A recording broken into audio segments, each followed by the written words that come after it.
Hello, friends. Welcome to Mysterious Stories. Friends, deserts are spreading across our planet.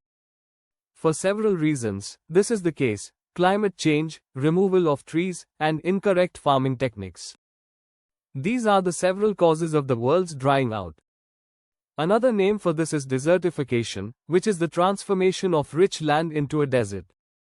China is likewise quite apprehensive owing to this reason. According to research, 27% of China is suffering through this situation right now, i.e., China's land has become barren, due to which 40 crore people in China have been afflicted. The creatures of people are passing away, and it has become tough for them to perform farming. Water supplies are ending, and sandstorms have become a typical event in many places in China, notably in the northwest of China. Friends, China is seeking every means of combat for this issue somehow. They generate man-made rain as well. They also create green walls on their barren terrain, i.e., a wall of trees.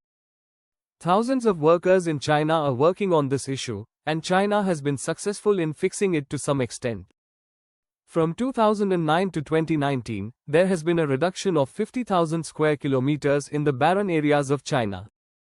But how did China do this? How is China developing its barren areas? How did China employ rabbits in this? I will explain all this to you, pals. China employed numerous weird strategies for this. As sand dunes used to form in the places of China, this is the sand that gets blown by the wind and gets deposited in one place. China employed a technique for this, called the straw checkerboard technique. What occurs in this is that rice, wheat, etc., is filled in the straw, and these straws are put in the ground in the shape of a checkerboard. Half the straw is in the ground, and half above it. This produces a barrier, and this barrier influences the passage of air, so sand dunes do not form. Due to this, the ground below the straw also gets firm, and the sand moves from there. Now, friends, there is an area in China called Inner Mongolia. This location was likewise becoming a desert, but China worked extremely hard here, and this place is now becoming productive. Trees have grown on around 6 crore acres of land here, and grass has grown on 45% of the land in this area. This is a terrific success, but now you would think, from where did rabbits come in all this? How did China employ these lakhs of rabbits for this work? Friends, for this, we have to know about the Rex rabbit. This is a type of rabbit. This rabbit belongs to France but is present in many nations of the world. Friends, these rabbits can generate offspring really fast, that is, their numbers can be very high.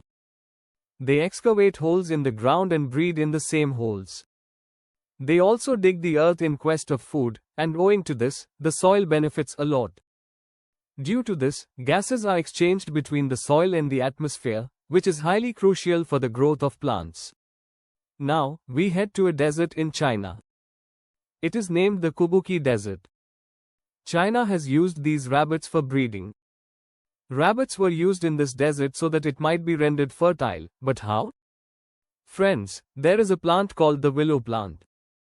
This plant was being planted in the desert of China because these plants preserve the soil in its place. This plant grows well in the desert because it does not require much water. China has been spreading willow bushes in this desert since 1988. Later, China started distributing rabbits in this place, i.e., Rex rabbits. When these rabbits consumed the grass produced here, they could not digest the seeds of this grass.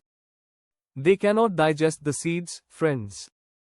That is why, when these rabbits took out their waste material, those seeds also came out, and these seeds worked as fertilizer in the sand.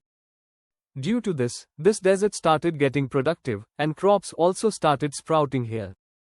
China has left more than 10 lakh Rex rabbits here in the past 10 years.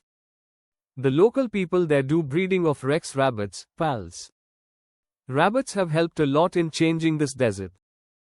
Apart from this, China has taken several additional efforts. This did not happen merely because of these bunnies. However, currently, around 33% of the Kubuqi Desert has turned green. Many villages have built up around it. The folks who had left this place have likewise returned to their homes. Animals are also coming back here. The Chinese government has also set up a solar farm in this area.